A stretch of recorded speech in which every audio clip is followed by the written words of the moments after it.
Hello नमस्कार साथियों, स्वागत है आप सभी का आपके अपनी YouTube channel intelligent training academy पर। जैसा कि आप सभी को पता है, अपनी एमपीजीके की 500 क्वेश्चंस की सीरीज चल रही है। तो उसमें मैंने आपको पार्ट 14 यानी कि आपके पार्ट 14 जो है कंप्लीट करा दिए। अगर नहीं देखी हो तो जाकर देखिए आप। बहुत ही शानदार क्वेश्चन उसमें हमने आपको करवाए हैं, ठीक है। मैंने आपको करवाए हैं, ठीक है। तो पार्ट 14 मैंने करवा दिया है। तो आज कौन सा पार्ट होगा आपका? पार्ट 15 यानी कि आपका 15, ठीक है। तो बने रहिए आप हमारे साथ। यह आपका चैनल है इंटेलिजेंट ट्रेनिंग एकेडमी का। सब्सक्राइब नहीं किया हो तो जल्दी से सब्सक्राइब कर लीजिए, क्योंकि यहाँ पर और भी शानदार क्लासेस आपके लिए लगातार इसी चैनल पर प्रोवाइड करवाई जाती हैं, ठीक है। साथ ही आप हमारे चैनल से मैथ भी बहुत शानदार तरीके से पढ़ सकते हैं। ये हमारा है Telegram channel intelligent training academy. अगर ज्वाइन नहीं हुए हो तो ज्वाइन जरूर से हो जाना, क्योंकि जहाँ पर आपको जो भी पढ़ाया जाता है उसकी पीडीएफ आपको कहाँ मिलती है? आपके टेलीग्राम पर। कहाँ पर मिलती है? टेलीग्राम में। और डेली क्लासेस की नोटिफिकेशन जो आने वाली होती है क्लास, उनकी नोटिफिकेशन आपको मिल जाएगी वहाँ। एग्ज़ाम नोटिफिकेशन आपको मिल जाएगी, है ना। इंपॉर्टेंट नोट्स आपके लिए वहाँ पर मिल जाएंगे। तो ठीक है, जस्ट टेलीग्राम पर आपको जाना है, नाम सर्च करना है इंटेलिजेंट ट्रेनिंग एकेडमी, और आपको वहाँ पर हमारा चैनल मिल जाएगा। तो ज्वाइन हो जाना, या फिर सिंपल वे में करना है तो नीचे वीडियो के नीचे डिस्क्रिप्शन में क्या दिया हुआ है? लिंक दी हुई है, आप क्लिक करोगे डायरेक्ट वहीं पर पहुँच जाओगे, ठीक है। और ज्वाइन हो जाना, ठीक है। ये हमारा है app ITA government job preparation app. Install ज़रूर से इसको करना ना भूलें, ठीक है। इसको क्या करना है? इंस्टॉल करना है अपने फ़ोन में, और जहाँ पर आपको मिलता है खूब सारा स्टडी मटेरियल। और मैंने जो आपको जो करवाई थी 100 क्वेश्चंस की सीरीज, और आपके लिए 500 क्वेश्चन की सीरीज जो चल रही है, वो कम्प्लीटली फ्री पीडीएफ आपको कहाँ पर मिल जाएगी? हमारे इसी ऐप पर मिल जाएगी। कहाँ पर मिल जाएगी? हमारे इसी ऐप पर मिलेगी। तो इसको इंस्टॉल करना ना भूले। बहुत टेस्ट भी वहाँ पर आपको देने को मिल जाएंगे, आपकी हर परीक्षा से रिलेटेड। और इसके बाद SSC CGL PYQ यानी कि प्रीवियस ईयर क्वेश्चन के लिए आपको साइड वाइज वीडियो सॉल्यूशन मिलेगा, प्रैक्टिस साइड वाइज PDF मिलेगी, सॉल्यूशन PDF मिलेगी। कितने में? सिर्फ आपको 49 रुपीज़ में सब कुछ अवेलेबल हो जाएगा हमारे इसी ऐप पर, ठीक है। ये है जीव विज्ञान यानी कि आपकी बायोलॉजी की ई बुक। कंप्लीट चैप्टर वाइज इसमें बायोलॉजी दी हुई है। कंप्लीट सिलेबस इसमें आपका कवर हो जाएगा बायोलॉजी का, और आपके फ्री MCQs भी इसमें दिए हुए हैं। ये भी आपको कितने में पड़ेगा? सिर्फ 49 रुपीज़ में पड़ेगा। तो इसको ज़रूर से देख लीजिएगा आप ऐप पर हमारे। चलिए क्वेश्चन स्टार्ट करते हैं। 321 पर हम आ चुके हैं। चलिए, यानी कि 320 आपके पिछले वीडियोस में कवर मैंने आपको करा दिए हैं। बहुत शानदार क्वेश्चन है, आपके एग्जाम से रिलेटेड बहुत ही महत्वपूर्ण प्रश्न उसमें है। तो आप उन सभी क्लासेस को देखना बिल्कुल भी ना भूलिए। चाहे तो डबल स्पीड करके देखिए, अगर आपको समझ में आ जाता है तो उन्हें देखना ना भूलिए। ऐसे दी हुई है आपको L1 L2 ऐसे दी हुई हैं आपको, ठीक है। तो कंप्लीट L से लेक्चर, सारे लेक्चर आप देख लीजिएगा। आज आपका कौन सा लेक्चर है? शायद 25 या 26 है। तो चलिए क्वेश्चन की तरफ बढ़ते हैं। In which of the following districts in the fair of मठ घोगरा held? निम्नलिखित जिलों में से कौन से जिले में मठ घोगरा का मेला लगता है? इनमें से कौन से जिले में मठ घोगरा का मेला जो है लगता है? कहाँ पर लगता है? होशंगाबाद में लगता है, सिवनी में लगता है, या ग्वालियर में, या फिर सतना में? कहाँ पर लगता है आपके मठ घोगरा का मेला? तो मठ घोगरा का मेला आप याद रखिए कहाँ पर? आपके सिवनी जिले में लगता है। कहाँ पर लगता है? आपके सिवनी जिले में लगता है। और सिवनी जो आपका नाम है, सिवनी जो जिला है, उसका नाम कैसे पड़ा था? सिवना वृक्ष के नाम पर। सिवना वृक्ष के नाम पर क्या पड़ा आपका? सिवनी पड़ गया, है ना। सिवनी पड़ गया। और जो आपका भैरवथन का मेला है, देखिए मठ घोगरा का जो मेला है, इसका एक अन्य नाम है। देखिए मठ घोगरा, अन्य नाम क्या है आपका? भैरवथन। क्या है? भैरवथन। तो आप इन अन्य नाम को बड़ी अच्छे से याद रखिएगा। अगर आ जाए आपके एग्जाम में कि भैरवथन का मेला कौन से जिले में लगता है, तो कंफ्यूज नहीं होना है, ये आपका मट घोघरा का ही मेला है, ठीक है।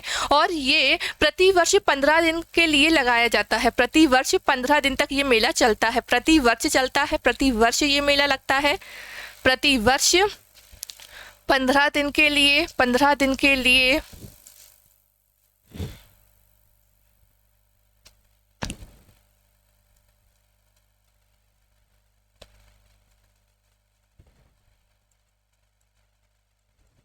ठीक है। प्रतिवर्ष जो है आपका कितने 15 दिनों के लिए ये मेला लगता है, आपका मट घोघरा का मेला, जो कि आपकी कहाँ पर है, सिवनी में है, ठीक है। और सिवनी में और क्या लगता है देखिए, तो सिवनी में ही क्या है, सिवनी में एक कौन सा उद्यान है, राष्ट्रीय उद्यान, पेंच राष्ट्रीय उद्यान। कौन सा है, पेंच राष्ट्रीय उद्यान। कौन सा है, पेंच राष्ट्रीय उद्यान। तो देखिए इसमें जो आपने जंगल बुक मैंने आपको बताई थी, जंगल बुक, उसका जो एक मोगली है, मोगली कार्टून आपने देखा होगा, तो मोगली जिसमें है वो, तो जो मोगली की जो परिकल्पना की गई है, पूरी जंगल बुक की जो परिकल्पना की गई है, वो आपके इसी पेंच राष्ट्रीय उद्यान में की गई है, ठीक है। किसकी, जंगल बुक की, जंगल बुक है ना, जंगल बुक। यानी कि इसको अब जंगल बुक है तो इसमें मोगली भी था, तो इस पेंच राष्ट्रीय उद्यान को क्या भी कहते हैं, मोगली लैंड। क्या कहते हैं, मोगली लैंड, मोगली,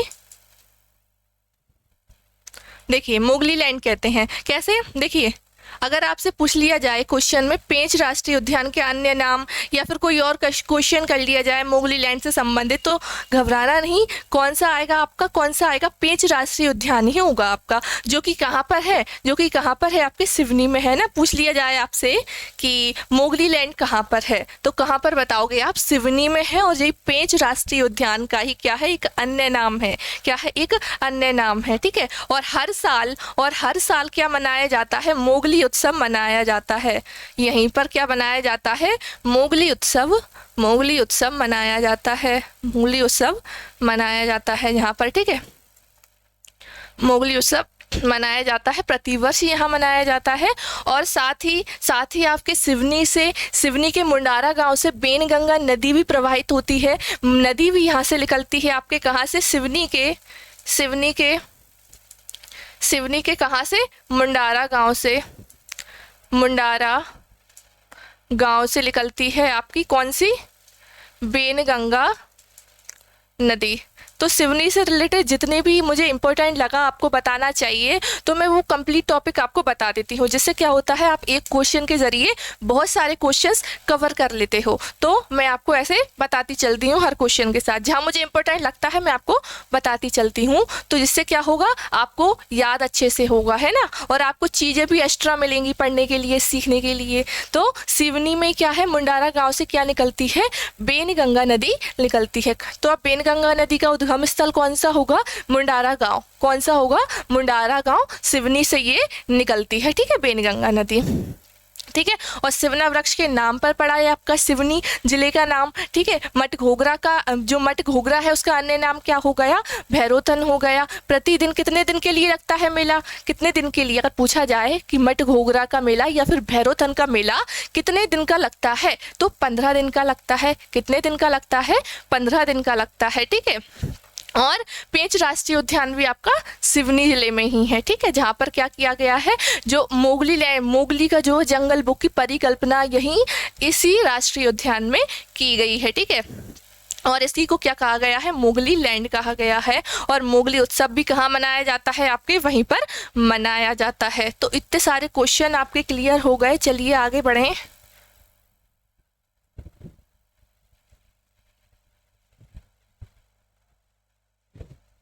चलिए अगला क्या है, which of the following is mostly found in the Kanha national park. Which of the following is mostly found in the Kanha national park. निम्नलिखित में से कौन सा वनस्पति अधिकार कान्हा नेशनल पार्क में पाया जाता है। कौन से में पाया जाता है, कान्हा नेशनल पार्क में पाया जाता है। तो कान्हा नेशनल पार्क आपका क्या है, सबसे पहला राष्ट्रीय उद्यान है और सबसे बड़ा भी है ना। सबसे ज़्यादा जो बाघ पाए जाते हैं वो भी आपके कहाँ पर पाए जाते हैं, आपके इसी कान्हा नेशनल पार्क में पाए जाते हैं, ठीक है। और आपका जो मध्य प्रदेश का राजकीय पशु है क्या, कौन है, बारहसिंगा, भूरसिंगदा बारहसिंगी, जो कि एक मैस्कोट भी जारी हुआ। तो ये कहीं का है, ब्रेडरी प्रजाति का जो बारहसिंगा पाया जाता है, जो कि आपका राजकीय पशु है, वो भी कहाँ पाया जाता है, केवल और केवल आपके कान्हा नेशनल पार्क में पाया जाता है, कान्हा नेशनल पार्क में पाया जाता है। और आगे मैं आपको लिख दूंगी, तो आप जब PDF पढ़ोगे तो आपको अच्छे से समझ में आ जाएगा और याद हो जाएगा।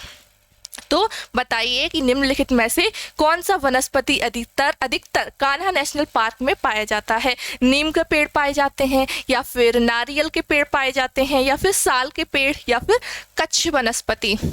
तो देखिए आपके जो कान्हा राष्ट्रीय उद्यान में पाए जाते हैं वो कौन से पेड़ हैं, साल के पेड़ हैं, साल के पेड़ याद रखिए। और जो साल के पेड़ है वो मध्य प्रदेश में दूसरे सबसे ज़्यादा पाए जाने वाले वृक्ष हैं। क्या है आपके साल के पेड़, साल के पेड़ क्या है, दूसरे सबसे ज़्यादा पाए जाने वाले वृक्ष।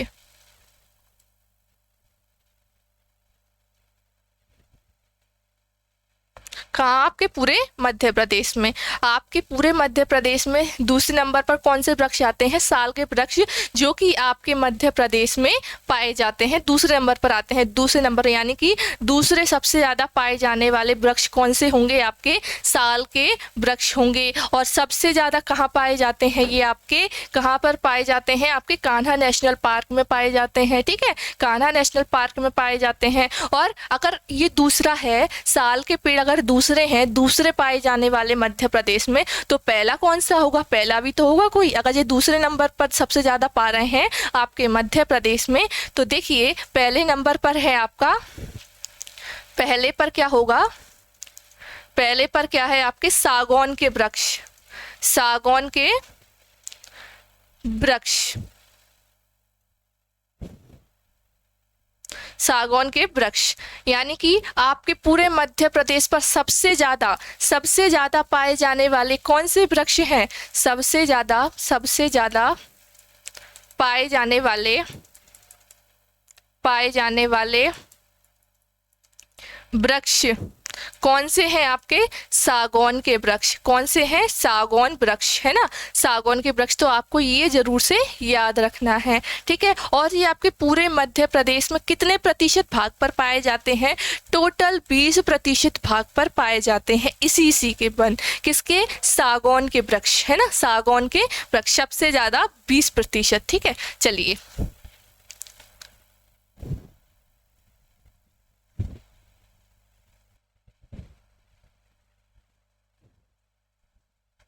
चलिए अगला, which of the following places in presented in the Bundelkhand plate.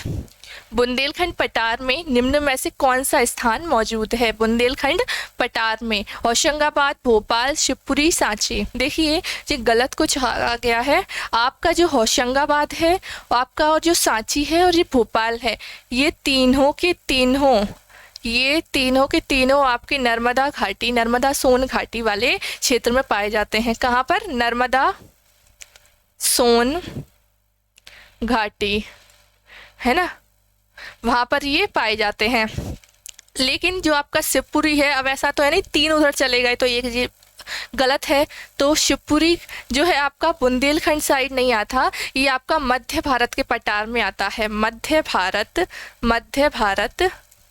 के पठार में आता है, मध्य भारत के पठार में ये आता है, ठीक है। तो यहाँ पर आप कर लेना, यहाँ पर आएगा, यहाँ पर क्या आ जाएगा आपका, मध्य भारत। क्वेश्चन ही बदल देते हैं अपन, मध्य भारत के पठार में निम्न में से कौन सा स्थान मौजूद है। क्या, मध्य भारत के पठार में निम्न में से कौन सा स्थान जो है मौजूद है। होशंगाबाद, भोपाल, शिवपुरी या सांची। तो कहाँ पर कौन सा है आपका मध्य भारत के पठार में आता है, आपका शिवपुरी आता है। क्या आता है, शिवपुरी आता है। और शिवपुरी का जो वो है मध्य भारत का पठार, मध्य भारत का पठार जो है आपका, इसको क्या कहा जाता है, सरसों की हांडी। क्या कहा जाता है, सरसों की हांडी कहा जाता है। क्या कहा जाता है, सरसों की हांडी कहा जाता है। और यहाँ की जो जलवायु कैसी है, यहाँ पर क्या है, जहाँ पर सर्दियों में अधिक सर्दी पड़ेगी, सर्दियों में अधिक सर्दी पड़ेगी, और आपकी क्या, गर्मियों में सबसे ज़्यादा गर्मी पड़ती है। मई में सबसे ज़्यादा यहाँ पर गर्मी आपकी पड़ती है। ठीक है, कहाँ पर, मध्य भारत के पठार में। ठीक है, चलिए अगला क्वेश्चन देखें।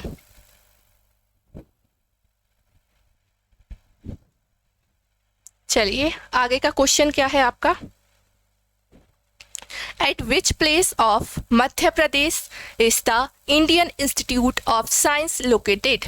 Indian Institute of Science Education and Research Madhya Pradesh की किस जगह पर स्थित है? कौन सा, Indian Institute of Science Education and Research Madhya Pradesh के किस जगह पर स्थित है?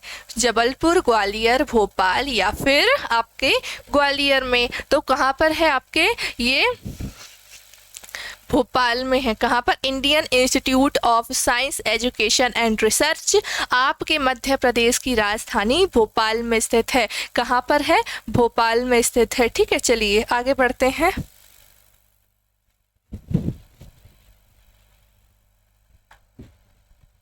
चलिए, What is the name of the cartoonist who came up with Kanha's mascot Bhoorsingha barasingha? Bhoorsingha barasingha just अभी मैंने आपको बताया, देखिए पूरा डिटेल देखिए। अब कान्हा के शुभंकर भूरसिंगा बारहसिंगा के साथ आए व्यंग्य चित्रकार का नाम क्या है? व्यंग्य चित्रकार का नाम क्या है? कार्टूनिस्ट।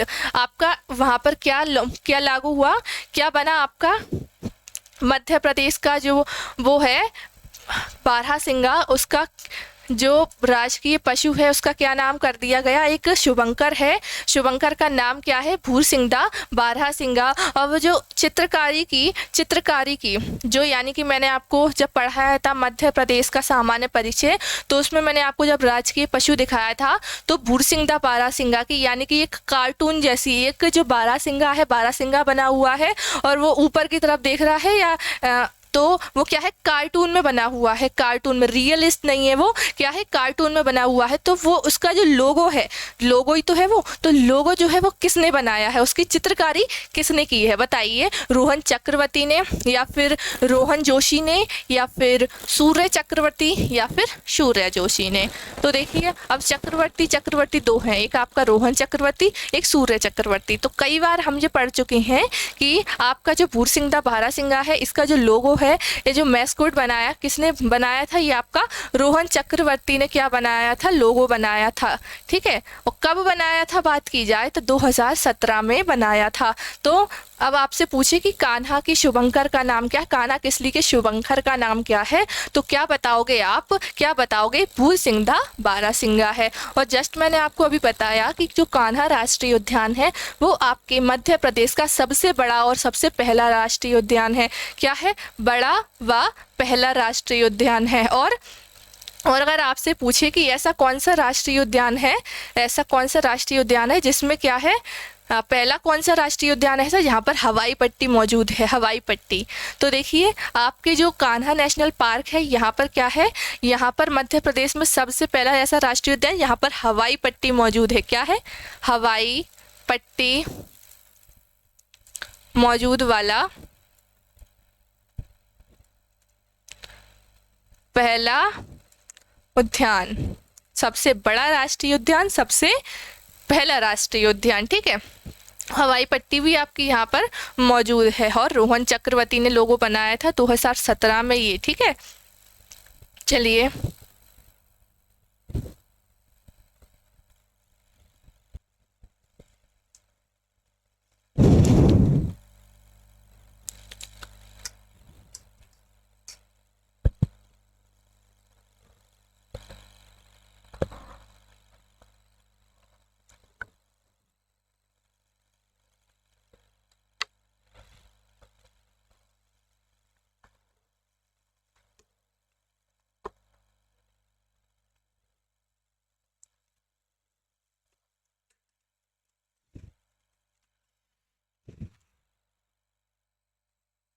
चलिए अगला क्वेश्चन क्या है आपका, which city is known as the ordinance hub in India. कौन से शहर को भारत का आयुध केंद्र कहा जाता है? क्या कहा जाता है? आयुध केंद्र, क्या ऑर्डिनेंस हब कहा जाता है। तो जो ऑर्डिनेंस केंद्र है आपका, आयुध केंद्र जो आपका कहाँ पर है, देखिए बताइए, जबलपुर में या फिर इंदौर में या भोपाल या फिर आपके ग्वालियर शहर में। तो कहाँ पर होगा? आपके जबलपुर में स्थित है आपका कौन सा आयुध वाहन केंद्र, ठीक है। और जो मैंने आपको बताए थे कि कुछ जो उद्योग होते हैं उन पर किसका अधिकार होता है, आप किसके द्वारा वो स्थापित किए हुए होते हैं, केंद्र सरकार द्वारा केंद्र सरकार द्वारा वो स्थापित किए होते हैं। तो उन्हीं में से एक ये है, केंद्र सरकार द्वारा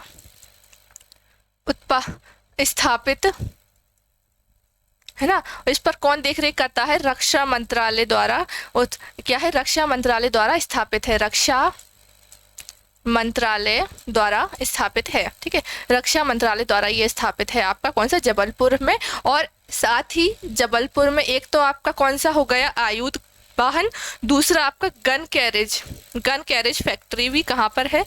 गन कैरेज फैक्ट्री कहाँ पर है? आपके जबलपुर शहर में है। कहाँ पर है? आपके जबलपुर शहर में। तो याद रखेंगे कौन से शहर को भारत का आयुध केंद्र कहा जाता है। भारत का कहा जाता है, मध्य प्रदेश का नहीं बोल रहे कि मध्य प्रदेश का, तो मध्य भारत का है तो आपके मध्य प्रदेश का है ना। तो भारत का आयुध केंद्र आपके जबलपुर शहर को कहा जाता है। किसको? जबलपुर शहर को कहा जाता है।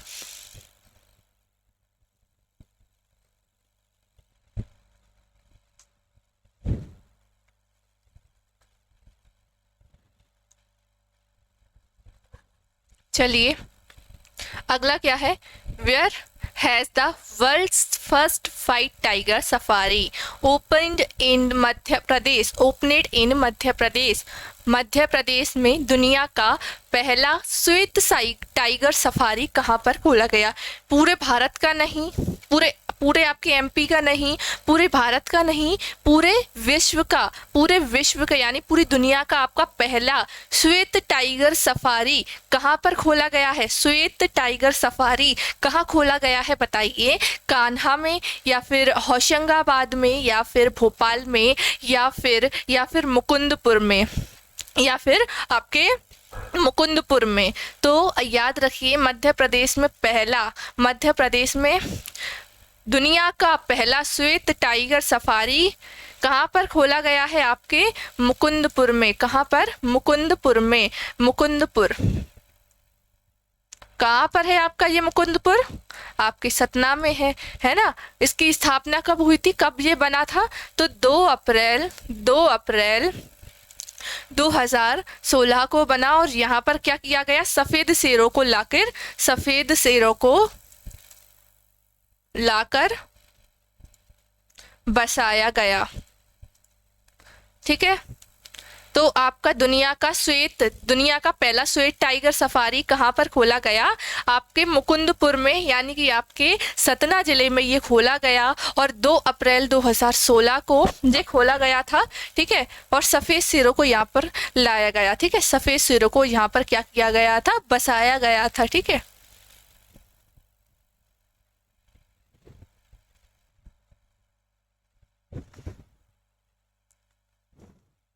चलिए अगला क्वेश्चन क्या है आपका,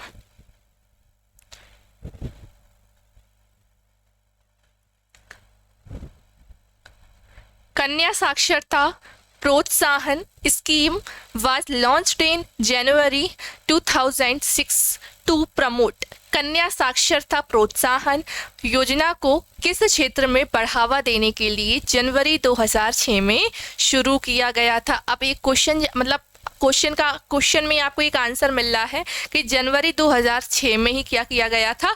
कन्या साक्षरता प्रोत्साहन जो योजना बनी थी, कब बनी थी? आपकी जनवरी 2006 में। कब बनी थी? जनवरी 2006 में ये बनी थी आपकी, ठीक है। एक आंसर आपको इसी से मिल गया, ठीक है।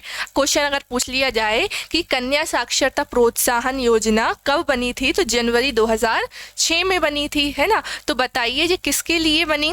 प्राइमरी एजुकेशन ऑफ गर्ल्स यानी कि लड़कियों की प्राथमिक शिक्षा के लिए, या फिर education of all girls under poverty line यानी कि गरीबी रेखा के नीचे सभी लड़कियों की शिक्षा के लिए बनी, या फिर आपकी पढ़ाई छोड़ने वाली सभी लड़कियों के लिए ये बनी थी, पढ़ाई छोड़ने वाली सभी लड़कियों को शिक्षा। तो देखिए आपकी जो ये योजना है आपकी कन्या साक्षरता प्रोत्साहन योजना, ये आपके लड़कियों की प्राथमिक शिक्षा के लिए ये बनाई गई थी, शुरू की गई थी। किसके लिए? लड़कियों की प्राथमिक शिक्षा के लिए। जैसे आपकी SC ST की कोई लड़की है, SC ST यानी आपकी अनुसूचित जाति SC ST, तो इसमें क्या, जब आपकी लड़कियां जब कक्षा 6वीं में क्या लेंगी, वो एडमिशन लेंगी, आपके क्लास 6 में एडमिशन लेगी, तब उनको कितने रुपए मिलेंगे? 500 रुपये मिलेंगे।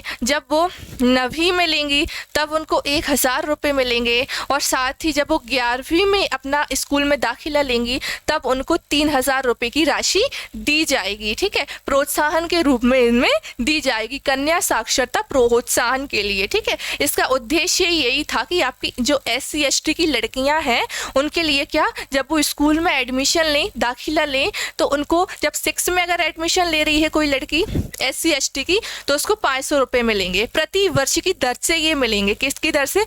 प्रति वर्ष की दर से, प्रति वर्ष की दर से इनको मिलेंगे पैसे, ठीक है। 6वीं में एडमिशन लेने पे कितने मिल रहे हैं आपको? 500 रुपये मिल रहे हैं। 9वीं में लेने पर मिलेंगे कन्याओं को कितने? 1000 रुपये। और साथ ही जब 11th में वो एडमिशन लेती हैं तो वो उनको कितनी राशि मिलेगी? 3000 की राशि उनको मिलती है। किसके तहत? कन्या साक्षरता प्रोत्साहन योजना के तहत। किसके तहत? कन्या साक्षरता प्रोत्साहन योजना के तहत, ठीक है। तो इतना आपको याद रखना है। चलिए आगे बढ़ते हैं।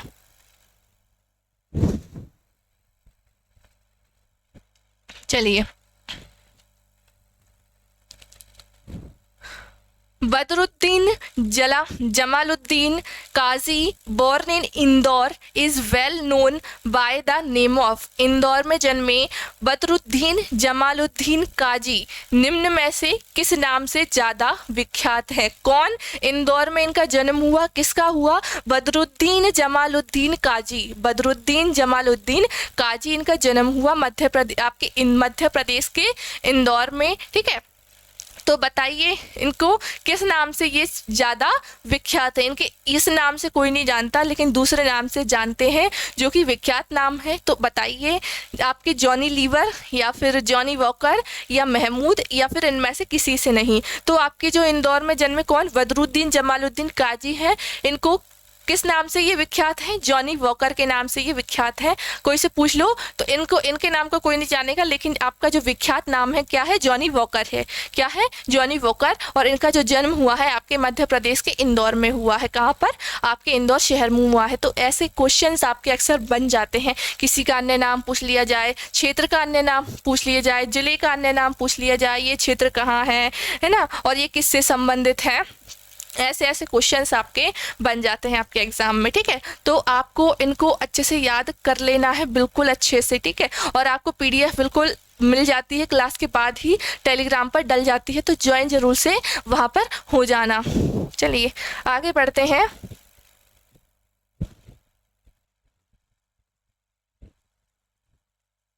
चलिए अगला क्या है?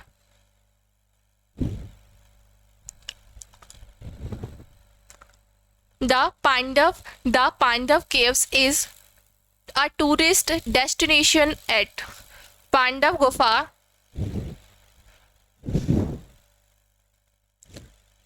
पांडव गुफाएं कहाँ पर कहाँ का पर्यटन स्थल है? पांडव गुफाएं जो है आपका कहाँ का पर्यटन स्थल है? ये ज़्यादातर तो सभी ने सुना होगा, पांडव गुफाएं कहाँ पर हैं। चलिए देखते हैं, क्वेश्चन देखते हैं हम कि पांडव गुफा कहाँ का पर्यटन स्थल है। बताइए, खजुराहो का है, पचमढ़ी का है, या फिर उज्जैन का, या फिर आपके ओमकारेश्वर का? कहाँ का है? आपके पांडव गुफाएं, पांडव गुफाएं आपकी कहाँ की हैं? पचमढ़ी का पर्यटन स्थल है ना, पचमढ़ी। पचमढ़ी कहाँ आता है आपके? होशंगाबाद में आता है। कहाँ आता है? होशंगाबाद में आता है। और ये आपका एकमात्र क्या है एमपी का? एमपी का क्या है? एकमात्र हिल स्टेशन, एकमात्र हिल स्टेशन है क्या कोई इसके अलावा? है क्या कोई इसके अलावा? आपका हिल स्टेशन मध्य प्रदेश में बिल्कुल नहीं है, है ना। आपके जो पचमढ़ी है इसी को क्या कहते हैं? एकमात्र हिल स्टेशन है आपके एमपी का, ठीक है। और इसके अलावा जो पचमढ़ी है, पचमढ़ी इसको क्या कहते हैं? सतपुड़ा की रानी, सतपुड़ा की रानी। वहीं पर तो है आपके ये सतपुड़ा की रानी, सतपुड़ा पर्वत पे है ना, 3 श्रेणियां है। सतपुड़ा की रानी किसको कहते हैं? पचमढ़ी को, ठीक है। क्वेश्चन पूछ लिया जाए सतपुड़ा की रानी किसको कहा जाता है, तो पंचमढ़ी को कहा जाता है, जो कि आपके होशंगाबाद में है, ठीक है। और इसके अलावा ग्रीष्मकालीन राजधानी,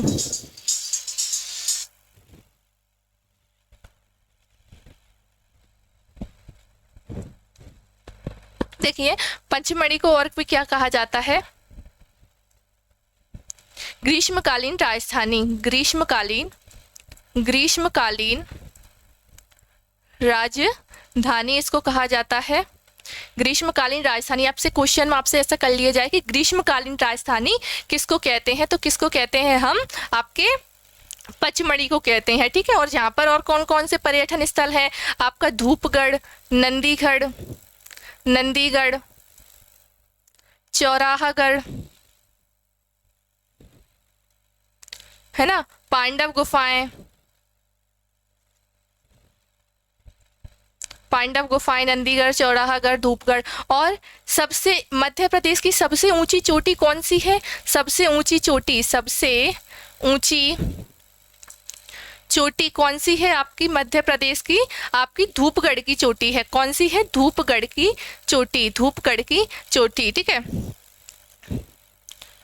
सबसे ऊंची चोटी कौन सी होगी? आपकी धूपगढ़ की चोटी होगी, ठीक है, याद रखिए आप। इसके बाद सबसे पहले ये है, दूसरी आपकी आ जाती है कौन सी? चौराहागढ़ की, ठीक है। कौन सी? चौराहागढ़ की आ जाती है। फर्स्ट आपकी यही होगी, ठीक है। चलिए इतने क्वेश्चन आपको क्लियर होगा इससे ना। एकमात्र हिल स्टेशन कौन सा है आपके मध्य प्रदेश में? आपका पचमढ़ी है ना। पचमढ़ी कहाँ है? होशंगाबाद में है, ठीक है। ग्रीष्मकालीन राजधानी क्या है आपकी? पचमढ़ी है ना। पचमढ़ी को और क्या कहते हैं? सतपुड़ा की रानी कहते हैं, है ना। और कौन कौन सी जगह है यहाँ पर घूमने के लिए? धूपगढ़, नंदीगढ़, चौराहागढ़, पांडव गुफाएं, ये आदि जगह कहाँ पर है? आपके पचमढ़ी में है, मध्य प्रदेश के, ठीक है। चलिए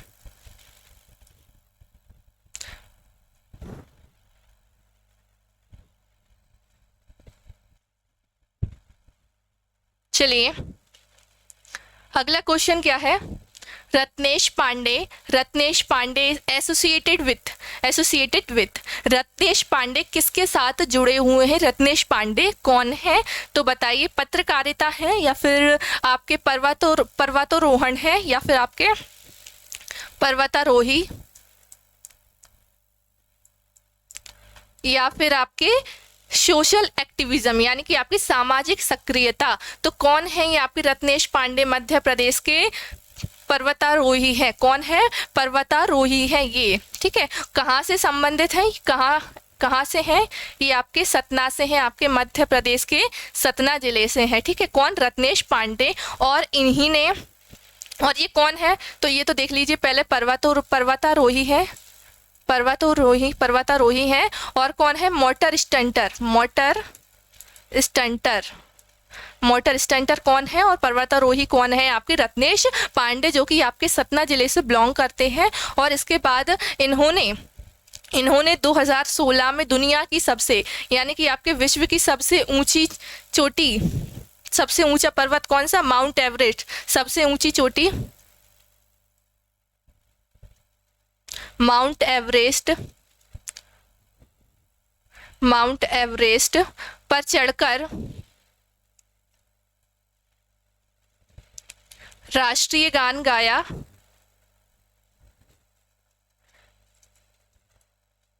तिरंगा फहराकर।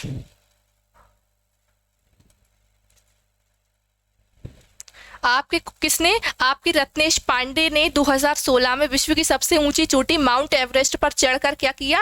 आपके जनगण मन यानी कि आपके राष्ट्रीय जो गान है उसका क्या किया? उसका गान किया, और इसके अलावा उन्होंने क्या? तिरंगा वहां पर फहराया। तो इतना आपको याद रखना है। चलिए आगे बढ़े।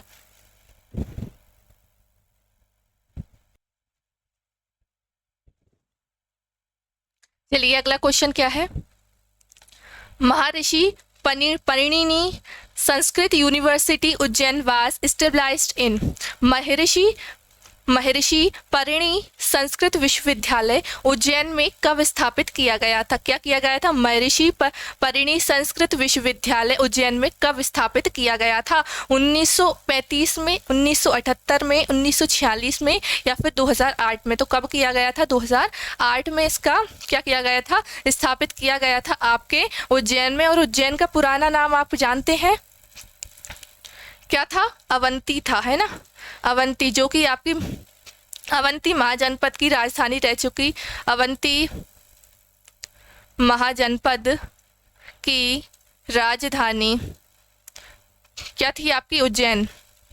राजा विक्रमादित्य की राजधानी, राजा विक्रमादित्य की राजधानी, राजा विक्रमादित्य की राजधानी, है ना, क्या रह चुकी? आपकी उज्जैन, यानी कि आपकी अवंती। ठीक है। और उज्जैन कौन सी नदी के किनारे पर बसा हुआ है? आपका क्षिप्रा नदी। किसकी? क्षिप्रा नदी के किनारे, है ना, क्षिप्रा नदी के किनारे बसा हुआ है। और यहाँ पर आपका क्या है? उज्जैन में क्या है आपका? 12 ज्योतिर्लिंगों में से एक ज्योतिर्लिंग है महाकालेश्वर। महाकालेश्वर सभी जानते हैं महाकालेश्वर, लेकिन जो महाकालेश्वर है आपके एकमात्र दक्षिण मुखी मंदिर है महादेव। कैसा? दक्षिण मुखी।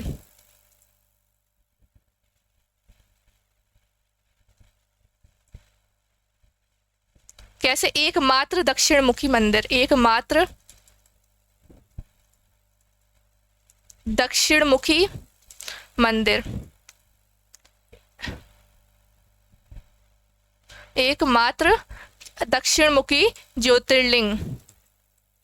ठीक है। अब आपसे पूछे कि एकमात्र दक्षिण मुखी ज्योतिर्लिंग कौन सा है, तो कौन सा है? आपका महाकालेश्वर है। ठीक है। कौन सा है? महाकालेश्वर, जो कि आपके कहाँ पर है? उज्जैन में है। ठीक है।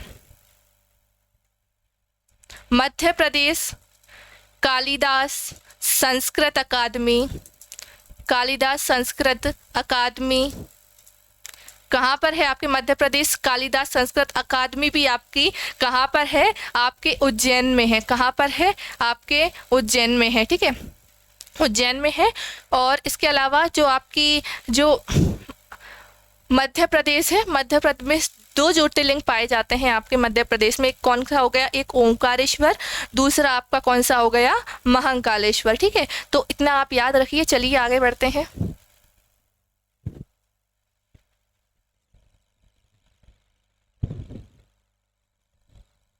चलिए अगला क्वेश्चन क्या है?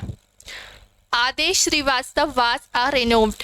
आदेश श्रीवास्तव एक विख्यात थे। आदेश श्रीवास्तव कौन थे? आदेश श्रीवास्तव कौन थे? बहुत ही फेमस है ये, इनका नाम आपने सुना होगा। बताइए कौन है ये? फिल्म निर्देशक है, संगीत निर्देशक है, या फिर एक्टर है, यानी आपके अभिनेता। तो कौन है ये? आपके म्यूजिक डायरेक्टर, यानी कि संगीत निर्देशक। जो आपका मध्य प्रदेश का राजकीय गान है, सबका दाता सबका साथी सबका ये संदेश है, माँ की गोद पिता का आश्रय मेरा मध्य प्रदेश है। इसमें संगीत किसने दिया है? राजकीय गीत में संगीत दिया है। किसने दिया है? आपके एक तो आपके आदेश झा ने दिया है, आदेश श्रीवास्तव ने दिया है। दूसरा दिया है सुनील झा ने। किसने दिया है? सुनील झा ने। ठीक है, एक दिया है आपके आदेश श्रीवास्तव ने, एक दिया है सुनील झा ने। ठीक है, और इसके जो रचनाकार हैं, रचनाकार कौन है? रचनाकार है आपके महेश श्रीवास्तव। कौन है? महेश श्रीवास्तव। तो गाया किसने है, गायक कौन है? तो गायक आप याद रखिएगा शांतनु मुखर्जी, शांतनु मुखर्जी इनका नाम है। इनको सब लोग क्या नाम से जानते हैं? शान। इनको क्या नाम से जाना जाता है? शान नाम से जाना जाता है। इन्हीं ने गाया है अपना राजकीय गीत सुख का दाता सबका साथी, ठीक है, तो ये इन्होंने गाया है। तो गायक का आप जरूर से याद रखिएगा। आप देखिए गायक यानी कि आवाज़ देने वाले गायक कौन है? शांतनु मुखर्जी। संगीत की जरूरत पड़ी तो संगीत किसने दिया? आदेश श्रीवास्तव और सुनील झा ने दिया है। और रचनाकार यानी कि जो गीत को लिखा गया है वो गीत लिखा है आपके महेश श्रीवास्तव ने लिखा है, ठीक है। और कब घोषणा हुई थी इसकी कि राजकीय गीत की घोषणा हुई थी आपकी 29 जुलाई 2011 को ये आपका क्या बना? राजकीय गीत बना, ठीक है। तो आदेश श्रीवास्तव विख्यात कौन थे? एक म्यूजिक डायरेक्टर थे, एक संगीत निर्देशक थे, ठीक है।